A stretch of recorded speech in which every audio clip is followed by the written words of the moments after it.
I want to spend 15 minutes on the number one mistake I see growth stage founders making, which is fixing the visible problem. So imagine you're a founder and you're experiencing a growth plateau, a month of missing your forecast, or maybe 3 months, a quarter, 2 quarters of missing your forecast.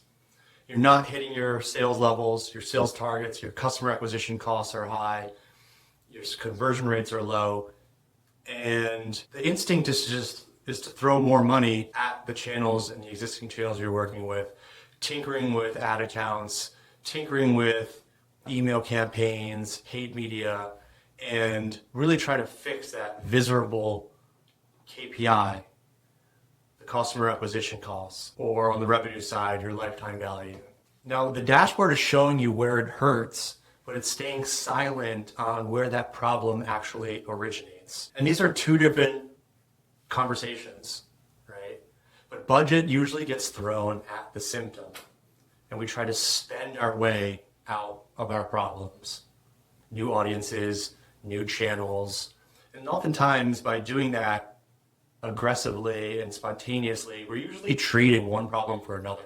We may start growing and seeing sales grow, but at a lower quality, a lower lifetime value. Customer acquisition costs may come down, but the quality of those acquisitions is also coming down.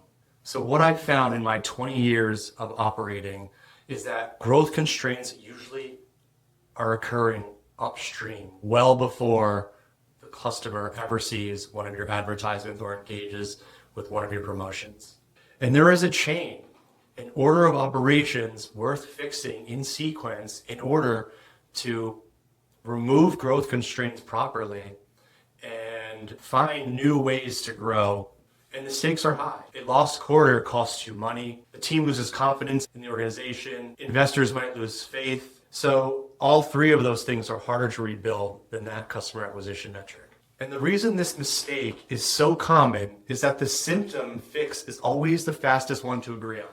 A plateau is one constraint wearing several costumes. When we walk into that room and we see high customer acquisition costs, it can be coming from so many different places.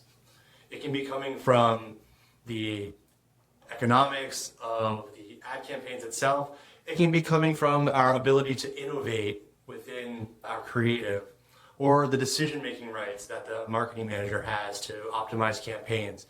Or it can go even more upstream into the messaging, how we communicate our offering, or maybe it's the offer itself and the value that we can communicate and what it brings to our customers, or who our customers are even to begin with, and what is the direction that we're leading them in.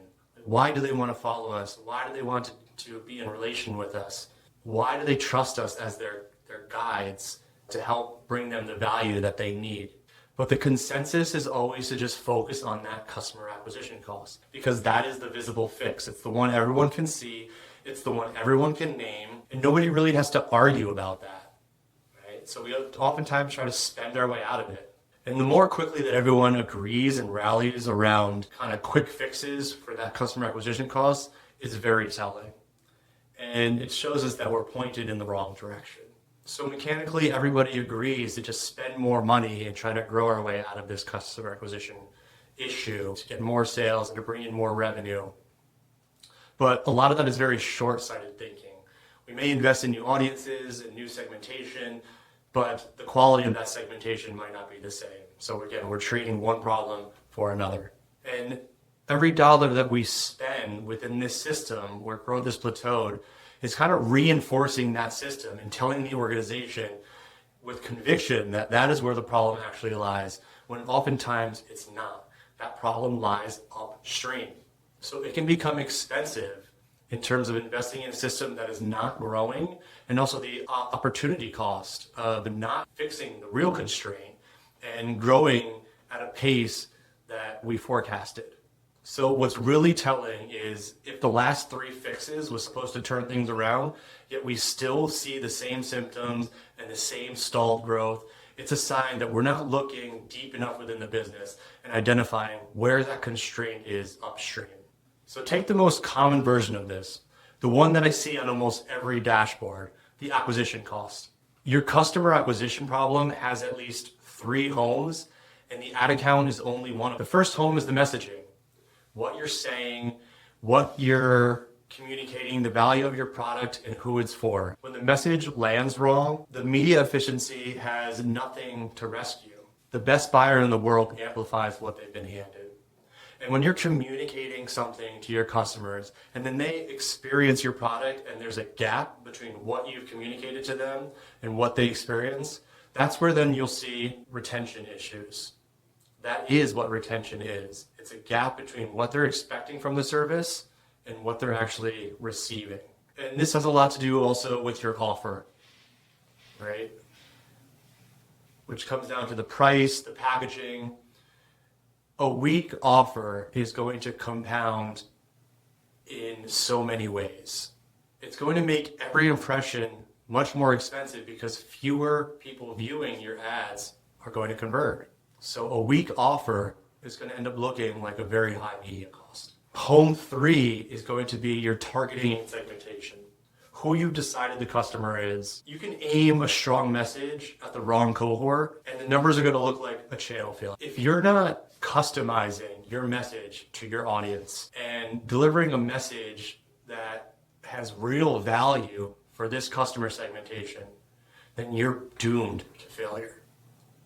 So truly understanding upstream what your vision is for your product, your segmentation, your offer, and how you're going to communicate that to translate into action for your customers is going to be the difference between a high customer acquisition cost and a low one. Ask yourself this: does your best creative work everywhere? Or does it feel like nothing works anywhere? If nothing works anywhere, or if it feels that way, then you're likely focused on the wrong problem. And if you look upstream for the right constraint, you can remove it and start finding the levels of growth that you anticipate. And the order that you sequence these fixes is going to determine whether your budget is going to compound into higher ROI or compound into losses or the same stalled growth that you've been experiencing. Spend is the amplifier and it goes last. Now, founders usually ask me how they're supposed to know if it's a pattern or just a bad quarter. And there's a simple line. 1 missed forecast is noise, 2 is a pattern. One single missed forecast, whether it's a month, a week, or a quarter, it can be for a lot of different reasons. It can be due to the economics of the industry. It can be due to different turbulence happening within the organization, a bad hire, a platform change. There are so many different ways that a company can miss a bad quarter. But the second miss starts to tell a different story. The forecast model keeps assuming something about the business that stopped being true. And this misforecast is that assumption being surfaced. And what most founders do after missing that second forecast is to start forecasting lower, bringing the targets down, yet pushing the same plan forward. The plan that has already stalled in growth or has shown declining revenue. And that treats the model as broken, when in reality, the model is fine. It's reporting an upstream shift that has not yet been identified and acknowledged and sequenced. So in that sense, the reframe is clear. That missed forecast is actually one of the most useful documents in the company. It tells you precisely where reality diverged from assumption. So read it like a map and use it to your advantage and recognize that your business is telling you it's time to evolve, it's time to change, and identifying where those constraints are, which are preventing you from reaching those new levels of growth. And that fix needs to be sequenced in the right order. And the window of time matters because between miss 2 and the next board meeting is when a diagnosing decision is the cheapest. Because after you miss that third forecast, the conversation stops being about the forecast and the misses itself, and it starts being about the founder. Let me make this all clear with an engagement I can walk you through from end to end. The leading faith-based subscription app was experiencing stalled growth in their core business. And the strategic move that was on the table was an entry into a new market.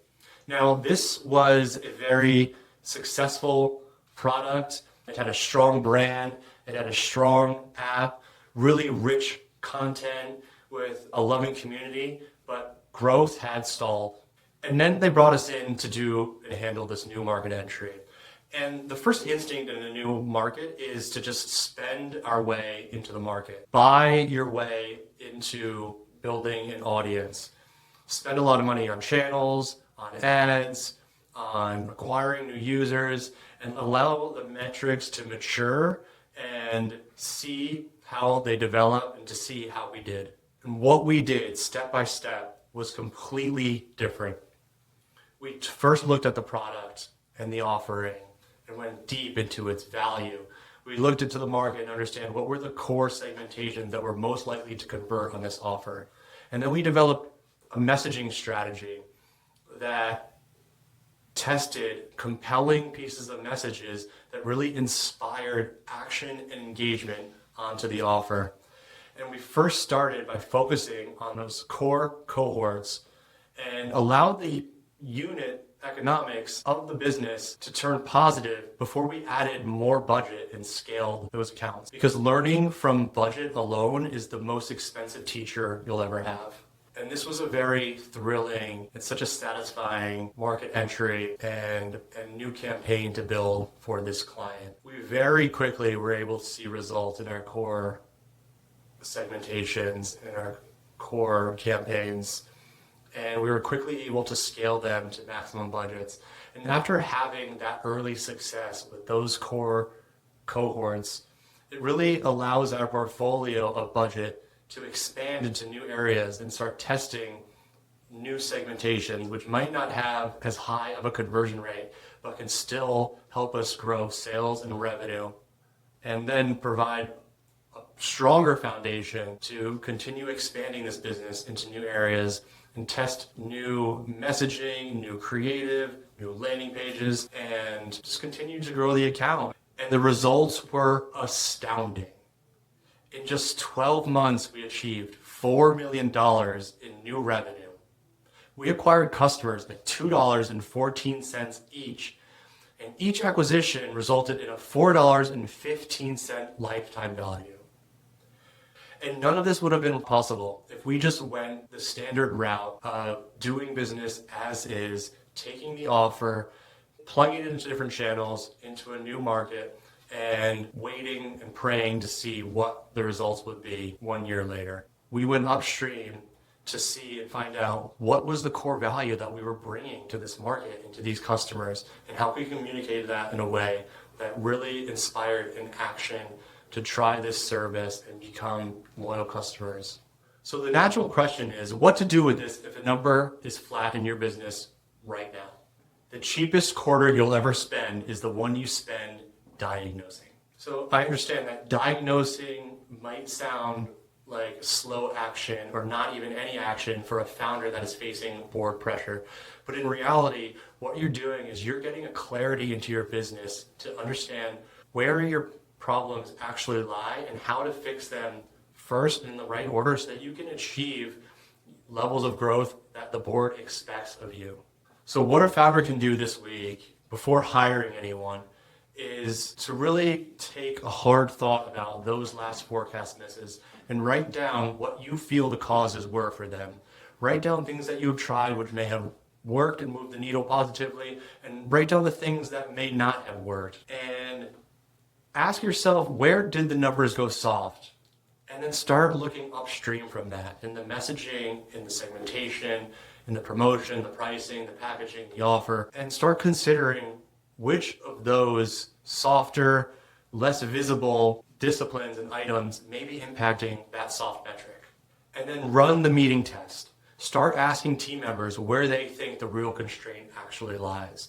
If you start getting people on your team rallying around the same answer, then that's usually just where the visible fix is. If you start getting scattered answers, one person says promotion, one person says offering, one person says messaging, then that usually means the fix is upstream and there needs a proper sequence to fix it. Because sequence beats intensity. The same team, the same budget, the same effort. If you rearrange everything in the right order, you're producing a different company that will yield much higher and greater outcomes. That's the entire argument, and it's testable within 1 quarter. And it's important to note that this ceiling was never designed. It accumulated as the company grew, well, everybody did their jobs well. But diagnosing it is a structural read. It's never a verdict on the founder or any one member within the organization. If a number in your business has been flat for 2 quarters and the plan is to spend harder at it, look upstream first. Find the constraint, fix it in the right order.